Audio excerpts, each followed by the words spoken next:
All right, so today I'm here with Martin Sutton. He has a company called the Songwriting Academy, and has songwriting credits with the Backstreet Boys, American Idol, Leanne Rimes, Celine Dion, like way more. I was checking him out, and I'm like, holy cow! Like the list of credits is so impressive.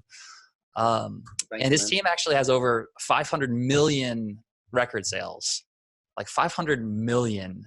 That's insane. Like if you think about compared to how many people there are alive, that's like what? There's like a few billion people. And so you have like, a good like sixth or seventh of those in terms of record sales. So Yeah, uh, exactly. It's insane. When I first sort of added up, I thought it'd be really interesting to see what our mentoring team has actually done between us, just as a kind of just one of those exercises, because so many of our mentors have got an incredible track record, and I thought it'd be really interesting to see what that is. And we're well over the 500 million mark now in terms of collective record sales between us, and it's that kind of it was really important for me when I put the mentoring team together as well, that we have people that are still having success, because there's no point in teaching teaching songwriting when the last time we had a hit was in 1983. So much has changed, not only in the music business, but the style of writing, the style of production. You got to be in the moment right now in the music business to understand it in order to be able to teach it. So all of our writers, producers, managers, labels, lawyers, you name it, publishers, right across the board, they're all still doing the do, which is, I think that's really, really important. It's like, you've got to know what's going on now, man. yeah, that's fantastic. One analogy that I love to think about in terms of that idea right there is that it's kind of like surfing and like catching waves, where maybe a wave in 1983 like passed already, and like you could try to like rush up and catch it, and that's what a lot of people do because they're like, man, that wave was awesome. But what you're saying is like it's really important, and you've built your team around looking at like what's the cresting wave right now and being able to catch that, because if you catch that, boom, you get that momentum shot. Do you know what? I surf as well, so I relate to this, and Cool. and it's actually even more than that. If you try and catch the crest of the wave now, it's like if you look at what's current in the charts right now and say, "Hey, I'm going to do this kind of thing," Mhm. then you're already like a year to 18 months behind, Mhm. because that stuff was written and produced way back. If you're looking at the major artists, it was written probably a year to 18 months. Then of course there's the whole production, then they've got to be filming the video, then they've got to be looking at the release schedule of when they're going to be doing the whole marketing, branding strategy, the whole kit and caboodle. And so what you're listening to now wasn't written a week ago. And so many people think, yeah, I'm going to do that. And by the time they've got it done and they've got it out there, the record labels and publishers, they're listening to it and going, well, this was so last year. So it's now about, well, it's always been about looking about what the next wave is going to be. It's sitting out back of the waves, sitting on the board and waiting for the big one to come in and being able to spot it early. And so you're the first one to catch it, or even better, make your own bloody waves. It's like I always say, the chance takers are the chart makers, and the people who just, do you know what? There's a lot of merit to be had by ignoring what's happening right now, being aware of it, but not trying to copy it, and just doing what you do and trying to be different. Try and give them something new. When Gautier came out with Somebody That I Used to Know, everyone was going, oh my God, I've never heard a record like this before. Everyone was going crazy. When Alanis Morissette came out with Jagged Little Pill, and all after that, all of the record labels were going, we want songs that are like Alanis. We're looking for artists that are like Alanis, and they're all the sheep following. But it's like, be the leader, not the follower. It's be original, be unique. That's one of our prime pieces of advice. Mm. And that's fantastic. So like, yeah, even when in terms of the analogy of catching waves, it's like it's too late to focus on the waves that are currently big right now, because those are already passing. Like it's important to look at what's upcoming, like at what What are the upcoming trends? What are the upcoming waves? Absolutely. Look ahead of the curve all the time. Well, so how would you recommend that someone, kind of does it? How do they build that muscle of being able to, I know it's like a little bit, it's like predicting the future, but there are like intuitively, I assume when you get to like someone at your level, like you kind of can sense, the waves and you can sense what's coming. So how could someone that's listening to this right now kind of utilize that? Well, do you know, everything goes in circles. There's been disco resurgences, and there's fashions that keep coming back because the kids now weren't around. And I'm talking about kids, we're talking, maybe 15 to 20-year-olds, obviously weren't around when disco first hit. And I'm not saying that that's what's happening now, but they don't know what real disco in the 70s fashion sounds like. And so, we know that this will keep coming back, in cycles, as will funk, as will indie, grunge. It'll all come back around, but with a modern twist to it. And it's really important that when people are looking at what's happened in the past and maybe deriving some inspiration from that they keep a modern spin on it. When I get people coming through the academy of all genres, okay, and all ages, and the main thing that we look for when people are joining the Songwriting Academy is that they've got a really strong desire. That's the thing. It's like, it's not about passing an entrance exam in writing pop music or that they can play 50,000 chords. It's about, have they got the desire and the passion to do something with their lives in terms of the music business? And I get some people come through that are like classical singers, and I mean proper classical, like opera singers.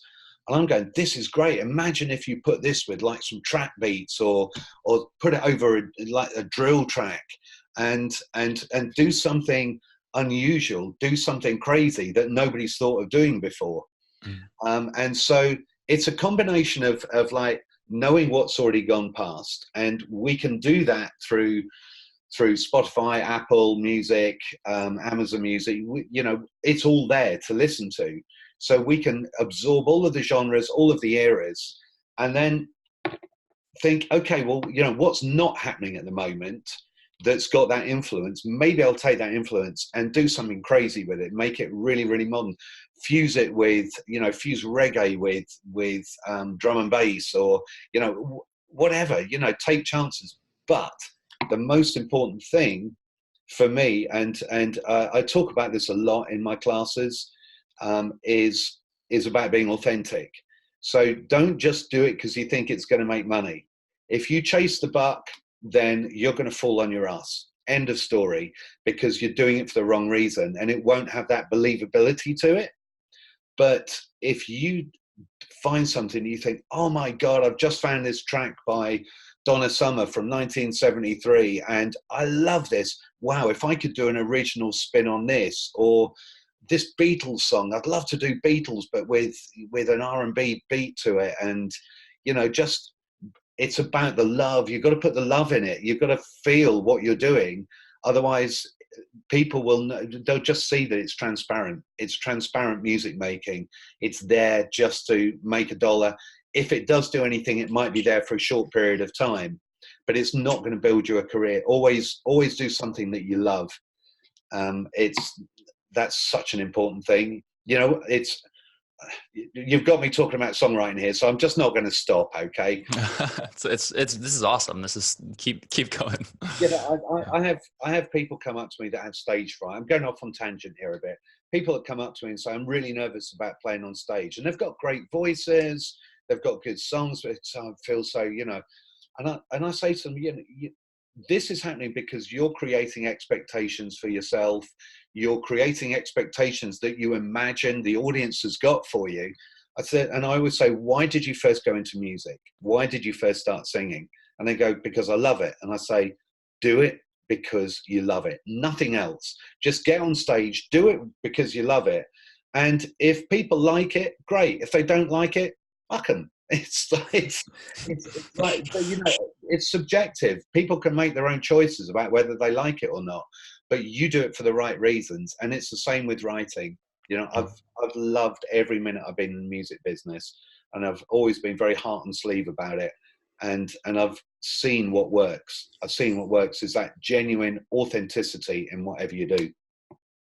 Man, that's fantastic. And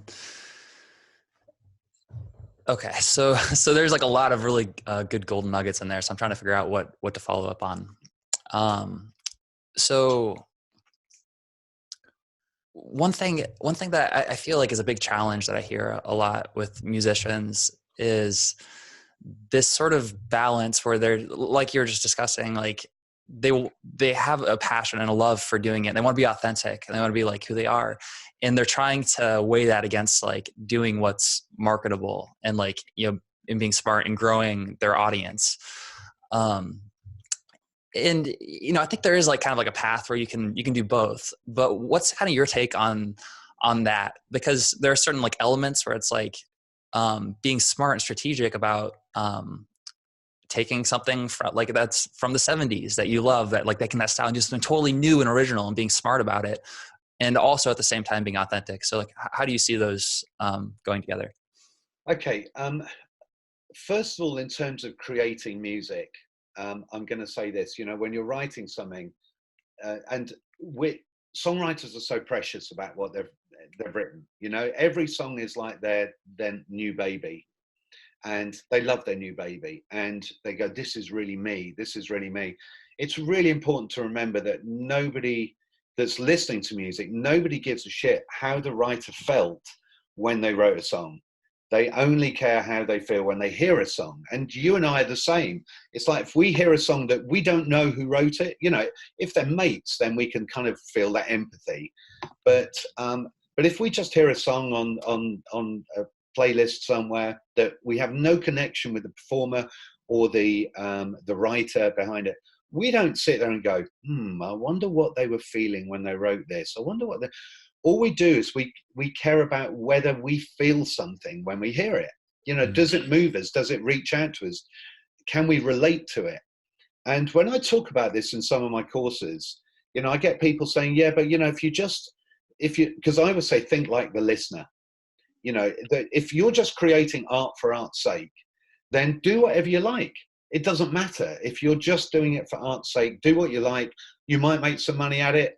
If you strike lucky, you might not, and there's no guarantee. But if a painter paints a beautiful oil painting that they love, and they're just doing it because they love it, they can stick it under the bed, doesn't matter. But if the moment they hang it on the wall of a gallery, they're seeking public approval in some way. And it's the same when we play our songs out. We're seeking public approval. You know, the ego's at work here, and that's fine because we're in the creative business. I don't mean ego in a malicious way, but it's, you know, we're seeking public approval. So we have to think about what the audience might want to hear. And I don't mean in terms of style, genre, because on a planet of 7 billion people, everybody loves different stuff. You know, there's room for everything on the planet, which is the great news. You know, no matter what kind of music you create, there's an audience somewhere for you. You've got to find it. But you've got to think about whether it's going to move the listener or not. And I've had people come on courses and say, yeah, but the moment you're writing for the listener, you're not being true to yourself. And to which I normally respond, that's total bollocks.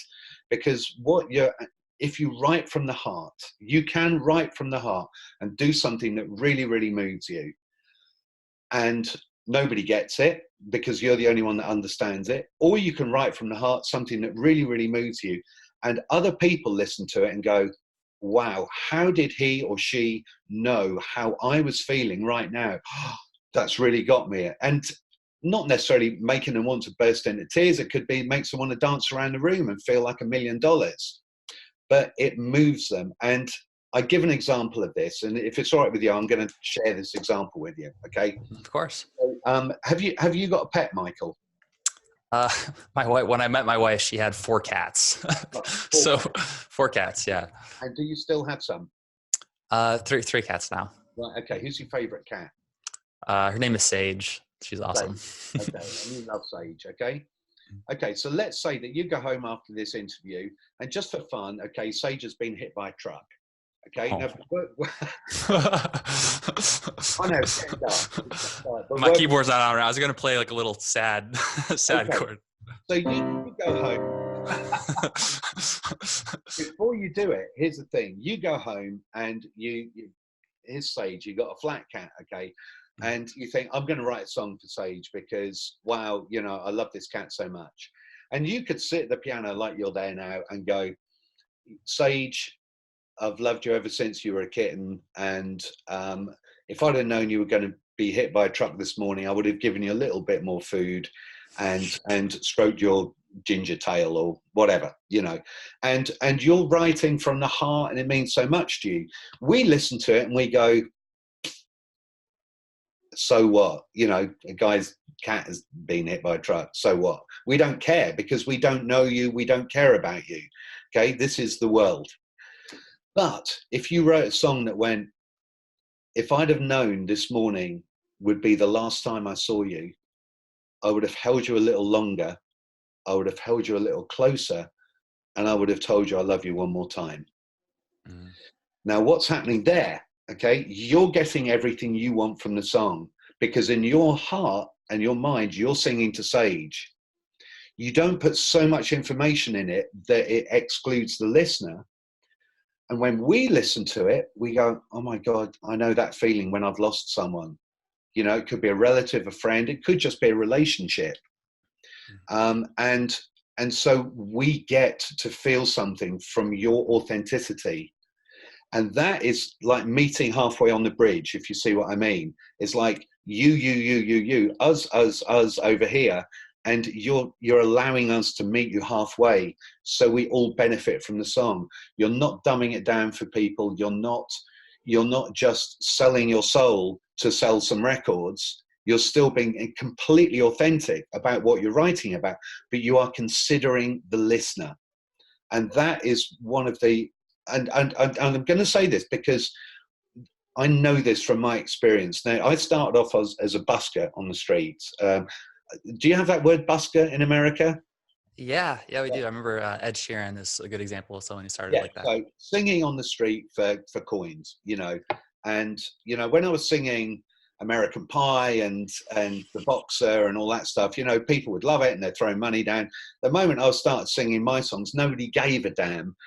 Because I was writing songs all about me. It's like how my latest girlfriend had kicked me out on my ass, and how I was fighting the corporate man, and how I was campaigning for multilateral disarmament. I was a hippie, but nobody gave a damn about my songs because they were so introspective. They were so about me. When I went into the music business fully, and I ended up as a corporate guy, the guy that I'd been writing songs about when I was 19, and I quit my corporate job. I had an epiphany. In fact, 26 years ago yesterday, I had the epiphany on my birthday, and 26 years ago tomorrow, I went into the office, handed back the car keys to my brand new Volvo, and joined the music business. I was still writing songs about me, but then I started getting briefs in from publishers about people that were looking for songs, and it was briefs for Tina Turner and blah blah blah. And I started writing songs that were nothing to do with anything that I felt, but I thought would fit into the brief. And nobody gave a shit about those songs either. Nobody cared. They had no realism. They had no authenticity to them. And the moment came for me when I started writing songs that really, really meant something to me, but I didn't exclude the listener. So I've been here. I've been on both sides of the coin where I've been really, really writing for myself, really, really writing for other people and trying to sell out, and nothing happened. But when the two came together, that's when I started getting hit records. And that's all I do now. Every song I write, even if the people I'm writing with aren't aware of it, there's a bit of me in there. There's always a bit of me in there. There'll be a lyrical line where I go, damn, that's exactly how I feel right now. I've just been on a song, and by the way, do feel free to interrupt me, but you know, it's I've just been on, we ran a songwriting retreat. We do 3 a year out in Andalusia in Spain, had 36 songwriters over there, and every song during the week had a part of me in it, and I didn't necessarily share it with people, but I can guarantee you that every song had a part of me in there. And anybody that was on that retreat will absolutely tell you that I'm so heart on sleeve, because that's where the good stuff is. That's the real thing. We're writing about the real human condition.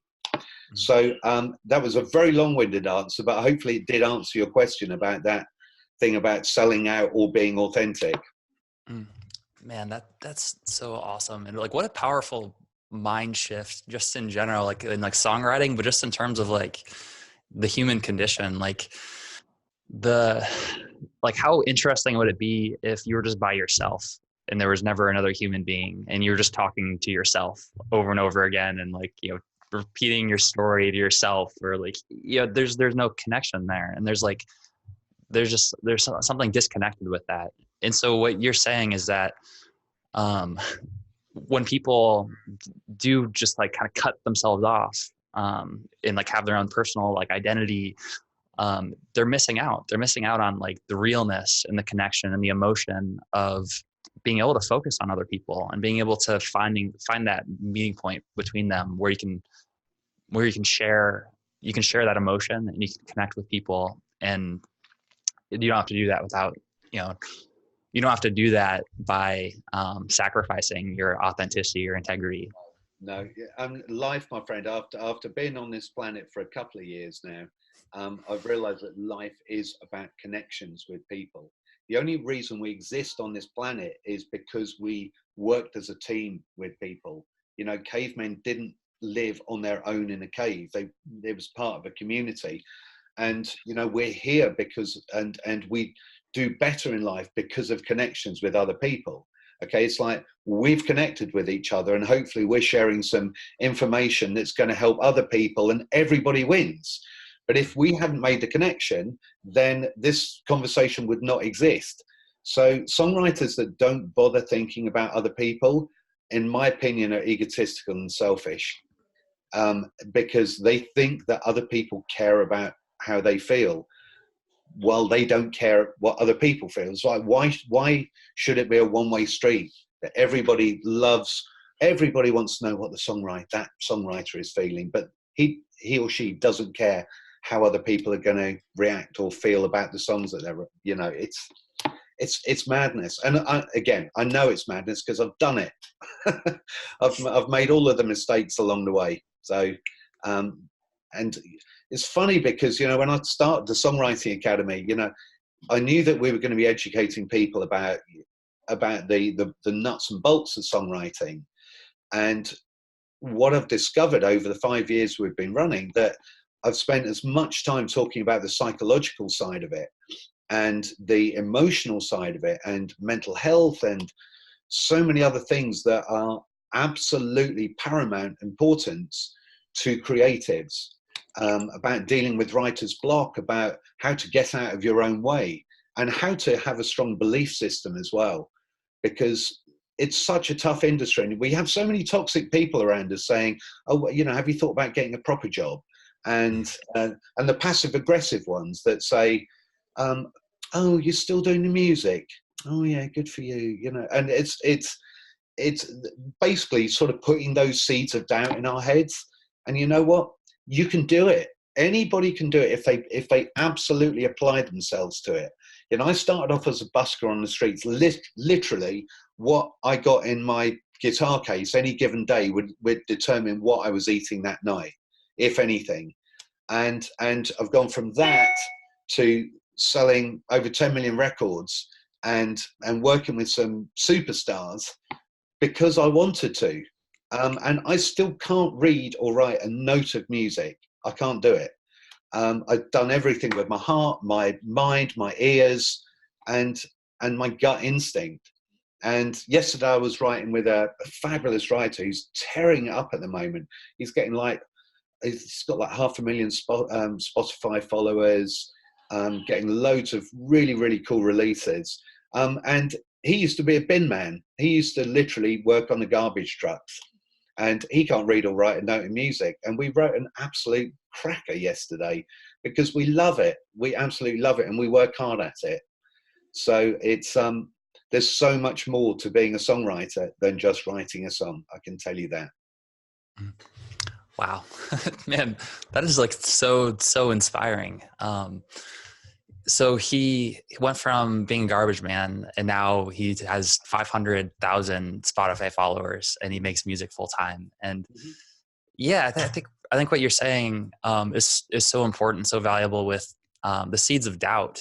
You know, like people, like I remember my band when we were starting out, and we grew up in South Dakota, which is like in America, that's basically like no one lives there. People are like, wait, people actually live in South Dakota? And I remember when we were starting the band, like a lot of our classmates, they called us Paradise Queers instead of Paradise Fears. And a lot of the same kind of sentiment, like, oh, so you guys, you had a full ride scholarship to go to medical school, and you decided you want to do this band thing instead, huh? Like, like there's a lot of doubt and a lot of seeds of doubt. And do you know why people do this? Yeah. Like, people do this. They're not always aware that they're doing it, but the reason they do it is because they are scared of your success. And it's usually because they've either had a dream that they quit on, or they've never had a dream. And so they're looking at you with this dream, and they just saying, well, dreams are nonsense. Or they're in a job that they dislike, or they have their own self-doubts, and they are fearful of somebody achieving a dream. And so and it's not always done in a malicious way. I'm not saying that, but I've had them all. And when I talk about these examples about people saying, "Oh, you're still doing the music," every time I talk about that, sort of like 90% of the people in the room go, "Oh my God, yeah, I've had those ones." Yeah. The passive aggressive ones, and the people say, "Oh, you know what? Music business so tough. You can't make any money out of it. You maybe something more stable." And it's bollocks. There's more money to be made from the music business today than there ever was. It's just a different shape of the business that it used to be 20, 30 years ago, even 10 years ago. And it's there to be made for a much longer period as well. And so it's nonsense, but they do this to make themselves feel better about their own lives by trying to stop somebody else pursuing their dream. And I can tell you this, my epiphany that I had at 29 years old, I'm lying in a hotel bed in Milan and thinking about my dad, who used to be a watercolor painter. And he was amazing, and when he was a young man, he had work hung in the Royal Academy in the UK, and had the 3 boys, of which I'm the youngest. And when he was 58, he died of a massive heart attack, died in my mother's arms, before he got a chance to actually properly pursue his dream. Because when he had the 3 boys, he downed his brushes and he got a proper job. And I remember him talking to me while I was sort of in my sort of slightly corporate moment, and he said out of the blue, "Don't ever stop writing songs, will you?" And I went, "Yeah, sure, Dad, anyway, whatever." And I suddenly remembered this, and when I was lying in this hotel bed in Milan, the new Volvo outside, and just thinking, "Oh my God, he gave all of that up for us." And and I wept, and I thought he gave his dream up to make sure that we had a roof over our heads and food on the table.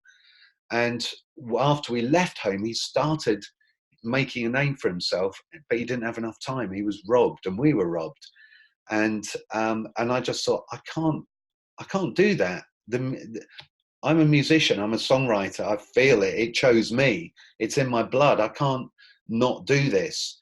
And so that's why I quit 2 days later. I thought, we're here for one spin, and I've got to pursue what I love. I've got to follow my dreams. And that's what I did. And it's been up and down. as anybody in the music business will tell you, if you want a safe, secure route, then, go work in an insurance company or something. But it's been the best ride ever. And I think it's the best job in the world. I absolutely love my job. And I would say to anybody that's got a dream to do something in the music business, just find a way to do it. I'm not saying go out everybody and quit your jobs, but find a way to dedicate yourself to what you really, really love. Because before you know it, you'll be kicked out of Big Brother and go to the waiting room in the sky. Man, some really I love it. It's like very foundational, very inspirational hearing your story. So let's say for someone who's watching this right now, because like you said, probably 90% of us have that experience where there's like naysayers, there's doubt, and even like part of the reason that it probably hurts sometimes is because we have that in ourselves, like where we like wonder, are they right? And like we kind of have some of those same thoughts, like, can I really do this? How do you recommend like that someone overcomes that? Like, would you say, should they just try to build like fortitude to it? So like they just like pump themselves up, or should they like cut off like ties for people that doubt them? Should they find a community of like other people that do believe in them? Or like, how could they get started if they're struggling with that? It's a great question. The first thing to do is cut toxic people out of your life, full stop. Okay. Not just in music, because these energy vampires that are out there, man, they will drain you dry and not even think twice about it. So just cut toxic people out of your life. Be around like-minded people. And, what we created, this was the bizarre thing, Michael. Like I say, when we first started the Songwriting Academy, it was there to educate people about songwriting, the music business, publishing, record labels, etc. We had a bunch of people. We have a 1-year program where it's very, very close-knit mentoring program where we really, really get to know people, and we find out what their goals are, and we try and keep them on track for their goals and give them sort of monthly challenges to sort of keep them on their path and keep them motivated as well as educated. And within that first sort of 6 months, we had a bunch of people join this 1-year program, and they immediately started calling themselves TSA, which is the Songwriting Academy, the TSA family. And it has grown and grown and grown over the last 5 years. We've got an amazing family.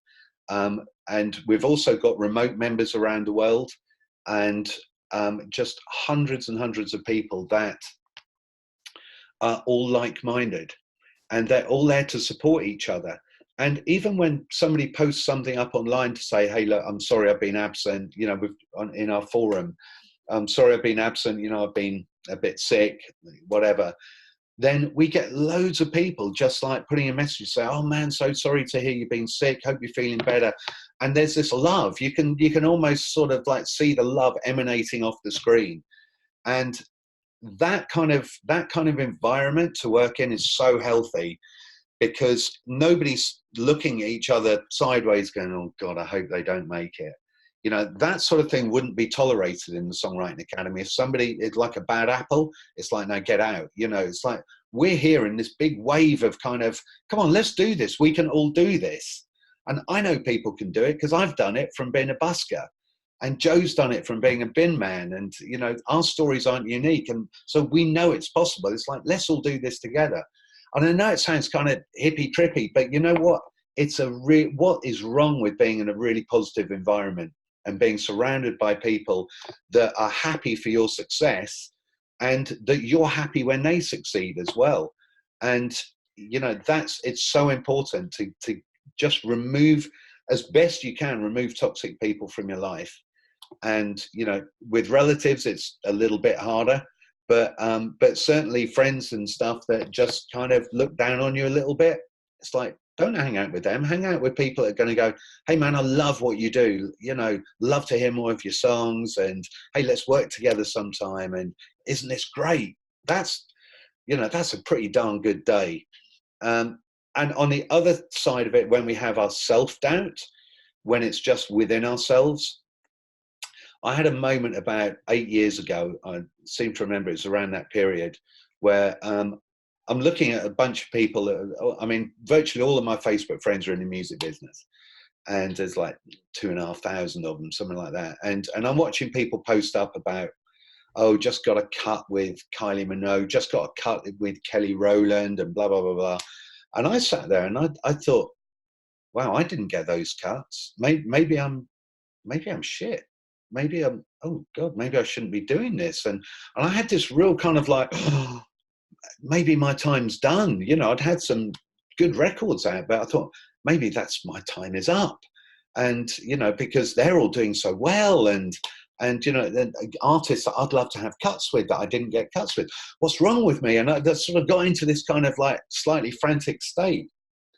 And then I just suddenly thought to myself, oh my God, there's people that are coming into the music business that are looking at me and going, wow, I must be shit because Martin's had this and that. But human nature is such a funny thing, Michael, because we always look at people that have got more than us and go, how can I have that?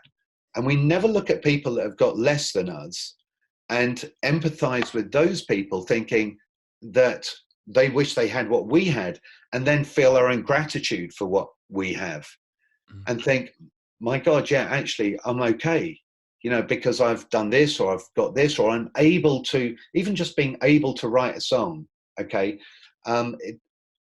it's a remarkable thing. You know, the muggles out there, the people that don't create, they look at us with wonderment because we write down our emotions and then we sing them out loud in front of a bunch of strangers. They think it's like this amazing alchemy, this magic, and we can create soundtracks for people's lives. And so even just being able to write a song, so many people would look on that with wonderment, okay? But so many songwriters don't look at those people and go, yeah, actually, it's really cool what I do. They look at Max Martin and Paul McCartney and it's like, wow, you know, I'm never going to be that successful. Mm-hmm. And we're just looking in the wrong direction. So what I did is that I'd sort of had a look at that and I thought, okay, I need to have a talk with myself here. And from that day on, I've asked, whenever that sort of moment of self-doubt comes up, which it does in creatives, I ask myself 3 questions. Do I love what I do? Yeah, because if you love what you do, that's part of being happy. That's life happiness. Do I work hard at what I do? Yes, because working hard at something shows that you care about it and it shows the passion and drive. And am I proud of what I do? Yeah, I'm proud of what I do because I work hard at it and I love it and I'm proud of it. And if I can answer those 3 questions, I don't give a shit where on the ladder I am. I don't care that Max Martin is like the most successful songwriter in the world right now. I don't look at him with envy. I look at him with kind of, wow, good for him. That's fantastic. And people that have had less than me, I want to help them. I want to bring them up to my step, you know, and it's like, just be happy with what you do, where you are, instead of comparing yourself to anybody. And that way you never, it's very rare that I suffer from self-doubt, not because of conceit or arrogance, but it's because I love what I do. And it's as simple as that. We only get self-doubt, or a lot of the time we get self-doubt is because the ego comes into play, or we're comparing ourselves to other people. You know, it's like, am I as good as that performer that was on me on stage 5 minutes ago? What are they going to think of me now? It's like, why don't you just go and do it because you love it? Man, that's so important. I think it's like a pretty sobering realization that when you're like kind of climbing up the mountain and like the goal is to get to the top of the mountain, but then like when you get to the top of the mountain, kind of realizing like, oh wait, like there's actually another mountain. There's not really like that moment where you arrive in the future. Like it's kind of like now, like it's this. And you know, I know it's a cliche, but you know, it is the climb as well. And you know, it's like there are goals that absolutely that I have now. There are other things that I want to achieve in life, but I'm so happy that I've had all of the experience to get me this far. So I'm able to help other people that come through the Songwriting Academy, and to share my experience, and to build a team of people around me to share their experience with people. Experience isn't a destination at all. You know, it's just the shit you do between the time you're born and the time you're still here right now. That's experience, and that is so valuable. You know, a goal is a transient thing. It's like, what do? Climb up to the top of a mountain and then just stand there for the rest of your life? No, you either climb another mountain, or you just go down that one and then think, oh, I'm going to swim an ocean now. You know, it's like, you can't stand on the top of a mountain for your life, because it'll be boring. Absolutely. We're going way more into philosophy than I thought we were going to. I like it. Yeah, this is where the conversation is going. One analogy that I love when it comes, because I just think it's so important. Like, I think it's so valuable and needed. So I'm glad that, you know, this is what we're talking about. Right. When it comes to like cutting out toxic relationships or people, and even just like our own internal self-image, one analogy that I really like that I heard was that our self-image, like how we see ourselves, is sort of like a thermostat that we set. And so if we think that we deserve to be like 75 degrees, and we just have this self-image that's consistent with 75 degrees, if things start getting kind of warmer around you, if things start going a little too well, but we don't feel like we deserve it, then the thermostat kind of kicks in, and subconsciously we sort of like sabotage ourselves. Like, we stop working as hard. We're like, we don't feel like we deserve it. And vice versa. If things start going kind of poorly and like things are going well, but we think that we deserve like 75 degrees, then we're like, wait, yeah, I don't deserve this. And we work hard, and we like kind of pull ourselves up to reach that level.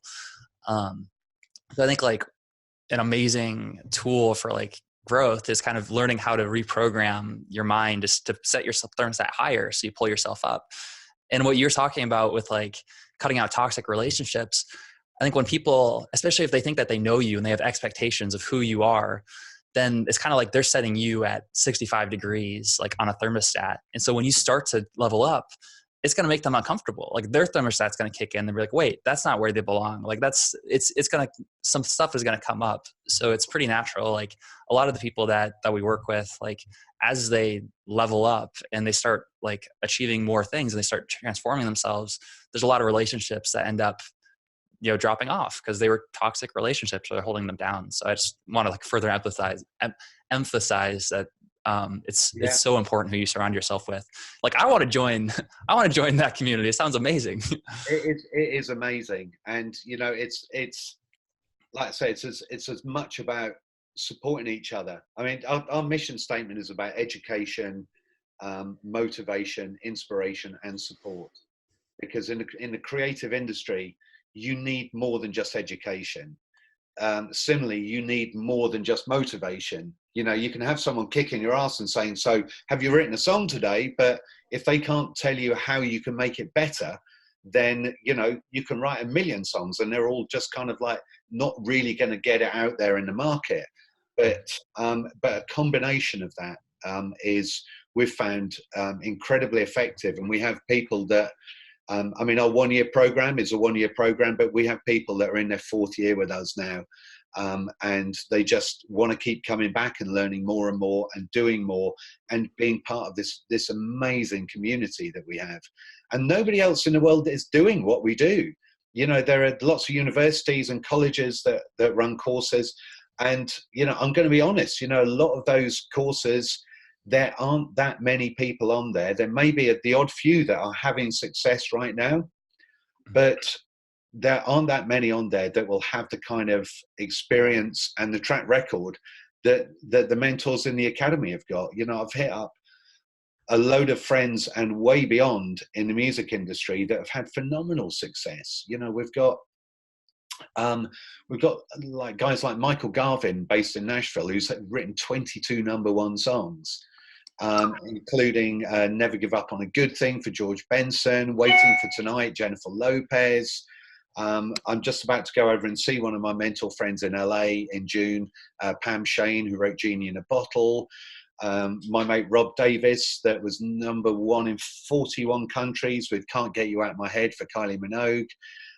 And the music isn't just pop as well. It goes right across the board, from rock classical, you name it. It's because here's the other thing that's really interesting, that I think people's perception of when people talk about popular music, they think, oh, it's just the charts, which is nonsense. And especially when it comes to education, we don't teach people how to write a pop song. We don't have a course on how to write a pop song. We have courses on how to write how to write great songs that will just appeal to people. So we're talking about, it's more about writing for the human brain and the heart, because the techniques are transferable across so many different genres. I'll give you an example. It's like one of the things we talk about is melodic form. So there are 3 melodic forms. We've got the static, which is like the notes barely move. Then you've got the conjunct, where it goes up and down the scales. And then you've got the disjunct, where you have a big interval like this. Somewhere over, that's an octave interval. And big intervals make immediate hooks. And people go, oh, this is pop music though. It's like, no, it's not.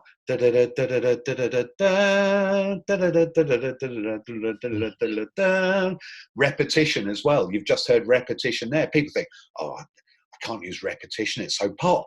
No, it's not. It's teaching people your song by repeating something over and over again. So the skills that we teach, the techniques that we teach, we call them tools, not rules, because there are no rules in songwriting.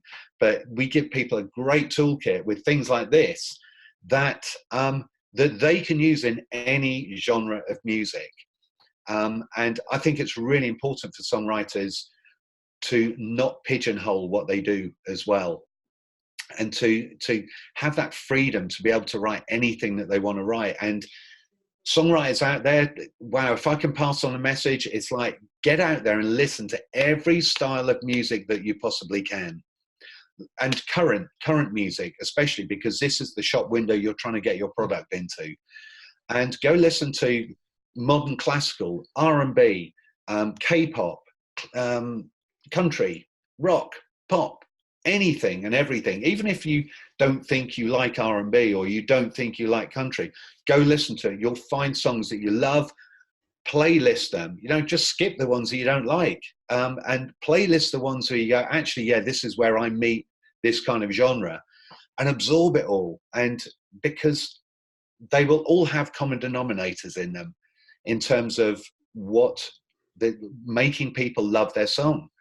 And it's about connecting melodically, it's about connecting lyrically, but just over different subject matters and different styles, that's all. And we teach the connections, as opposed to, hey, here's how to write an R&B song, because you can't do that. R&B is like spans so much, it's even crossing into country music now, it's like, where are the boundaries on it?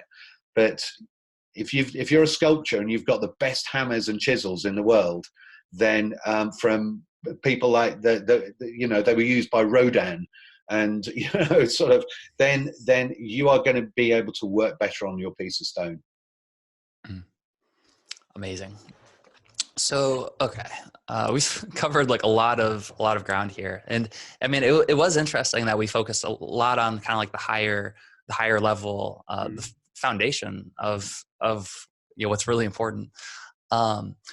What's specifically, so maybe let's give them like one more nugget in terms of like songwriting specifically, like what's maybe one of the biggest challenges or mistakes, like the most common mistakes that you see people when they first kind of come in with their songwriting?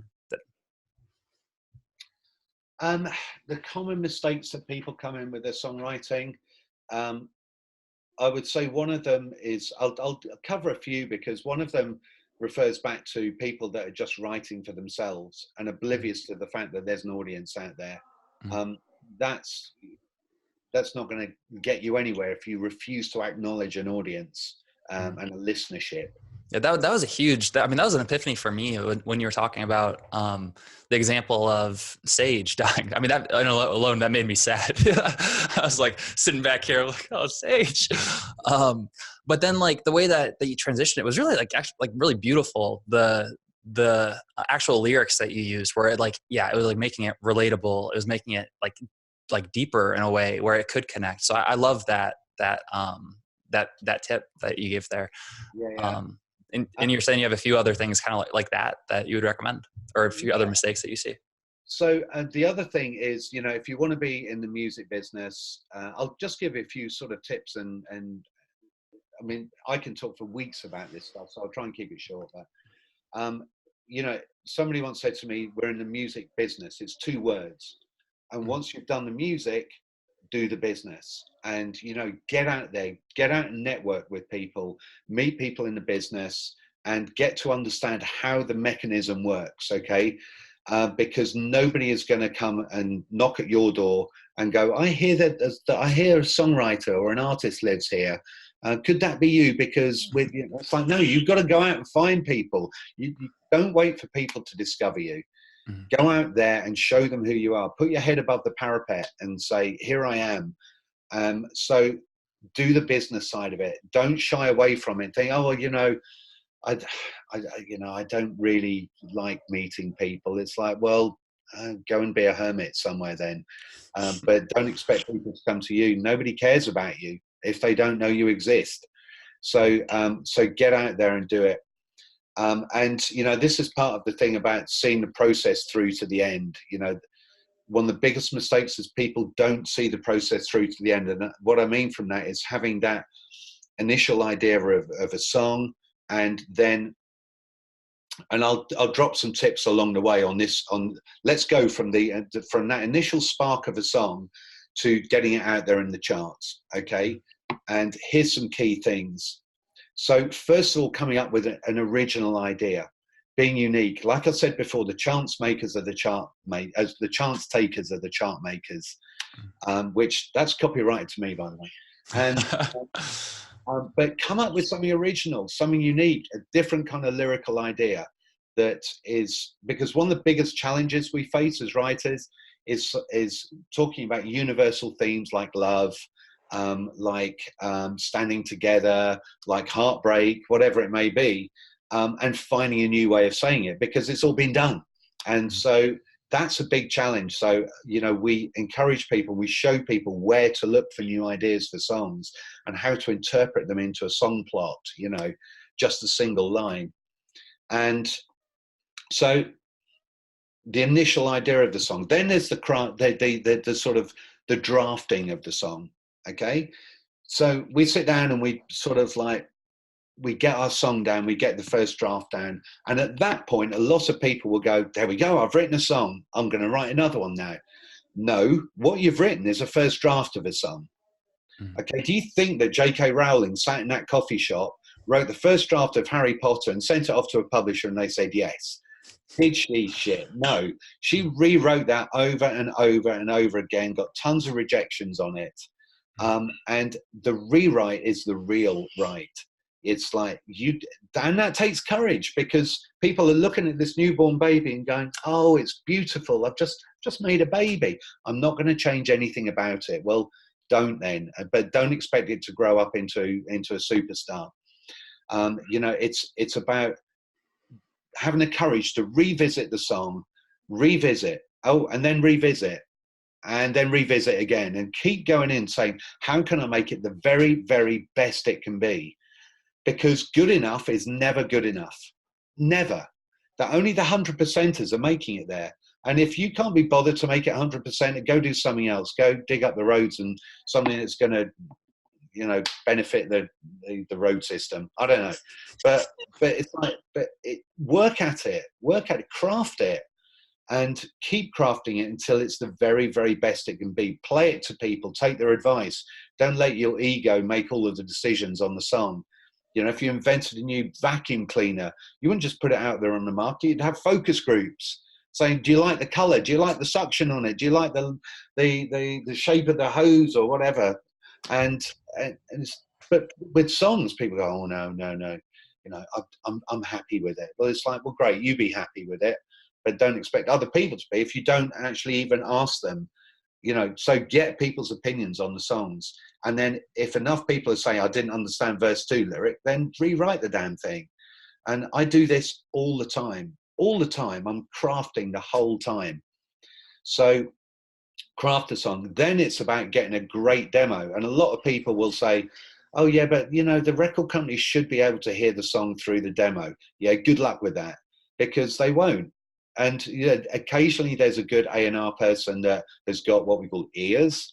But most of the time they're looking for finished product, something that sounds radio ready. And at very least is really, really well recorded, which doesn't mean spending thousands, but it does mean being diligent and meticulous about your recording. So then you've got your great demo then, okay? Don't let it sit on a hard drive. Get out there and network and meet people in the business. But don't go up to them at networking night and go, hello there, my name's Martin. I'd like to give you my song and a CD. It's like, first of all, CDs are redundant technology, so you look like an arse. And secondly, it's like, why on earth should they do you a favor when you've only just said hello? Make friends in the music business. Get to know people. Just talk to them about their cat that got hit by a truck, and talk to them about, you know, where they're going on holiday. Make notes. Stay in touch with them by email. Say, it'd be great to see you at the next event, and blah, blah, blah, blah, blah, blah. And then you become part of the community. Collaborate with people. Become part of that community. Don't think you can do it all on your own, because you can't, okay? Unless you're very, very, very lucky or extremely talented. And if you believe that you're extremely talented, you might want to get some other people's opinions on it, okay? Because it's a subjective thing. But get to know people in the music business, and then you're able to play stuff to them without asking for a favor. They'll probably turn around to you and say, hey man, I'd love to hear one of your songs. And you go, here's a great demo of a great song. And or you don't say that to them, but you know that you've done your very, very best. Goes back to what I was saying earlier about, do I work hard at it? Do I love it? And am I proud of it? And if you can answer that, then play them the song. And then rinse, repeat, rinse, repeat. Do it all over again. Every song you're writing, take the same care with it. At the same time, building up your community of people in the music business, so you become part of the community with a catalogue of songs. And as an artist, you know, be aware of your branding, get out there, meet people, engage with people on social media. Don't buy followers, just engage with people and let them feel like they're part of your life. And then you're on a much stronger footing to having success in the music business. But expecting anybody else to do anything for you, or that you know enough already about everything, then again, go do something else. I've had somebody come to the academy that said, you know, there's nothing wrong with my songs, I just want connections. And I was thinking, wow, you know, I've been doing this for 25 years, and it's like, I wish I could say there's nothing wrong with my songs. I'm constantly fixing them. And it's like, you haven't even had a hit yet. Wow, your confidence is outstanding. You know, it's just and very misplaced. And you know, it's keep learning, keep learning, keep learning. We, as mentors in the Songwriting Academy, we have to keep learning. We're always running courses on different styles of production, music, etc., different angles of songwriting. I'm literally about to go on a 3-day boot camp and teach people for 3 days all of these tips and techniques here in the UK. The retreats where we're constantly teaching them there as well. And here's the cool thing, is that I learn from people coming through the academy. I learn new things, you know, that young people, that young people bring. No, that anybody brings. Somebody can just bring a fresh angle that we hadn't thought of before. And I love that too. The day you think you know it all, stop. Just don't do it anymore. Give up. Keep learning, keep learning, keep learning. Man, well, I feel like we could talk we could talk about this for like 2 or 3 weeks, and it would just be like pure value the whole time. But Martin, thank you so much for taking the time to be here today and to share your experience. It's fantastic. So if someone's watching this right now and they want to like learn more from you, I know you have a lot of like amazing, valuable, like free resources for people. What's the best way for them to learn more and connect with you? The best way for people to learn more from us is they go to thesongwritingacademy.co.uk. So that's thesongwritingacademy.co.uk, and get in touch with us there. We run everything from one-day courses, which is an introduction to songwriting, where you'll get to listen to me for a whole day. If you can stand it, listen to me for a whole day talking about more tips and techniques, about melodic hooks, about the approach to the music business. I try and cram as much in as I can in the space of a day. We do 3-day boot camps here in the UK, but we are also doing them later in the year over in the US and Germany as well. We do the week-long retreats in Spain. We do, and the most popular thing that we do is a year-long mentoring program called the Platinum Mentoring Program, where me and the other mentors, we basically put our arm around you for a whole year and listen to your music, get to know you, find your strengths and weaknesses, and find out what your goals are and help you get to that in the straightest line possible. Because musicians being musicians, I was liken it to, there's a great movie called Up, where the guy goes up with the balloons and they've got talking dogs in it, and the dogs are talking to each other. And so they're chatting away, and then suddenly one of them goes, squirrel, like that. And they all look in the opposite direction, in different direction to each other. And that's so musician to me. It's like so easily distracted.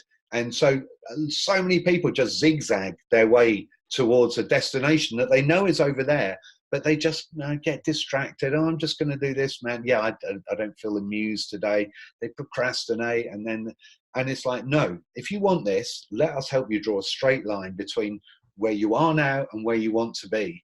And when you're taking advice from a team of mentors that sold over 500 million records, no one's holding a gun to your head and saying that you have to listen to us.